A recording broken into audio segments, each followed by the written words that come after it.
This is Pam with Cool Springs Wines and Spirits. In support of social distancing, we are bringing you your Daily Quaran-tini. Today we're going to make a Washington apple. First we're going to get a mixing glass filled with ice, and we're going to pour 1.5 ounces of Crown Royal fine Canadian whiskey in here. 1.5 ounces.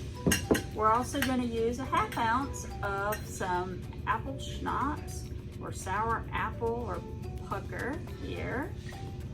And we're going to use a splash of cranberry juice. We're going to go ahead and stir this.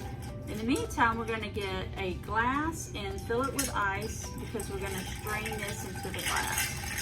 So while we're stirring this, we're just trying to get it chilled nicely. We want a nice cool drink.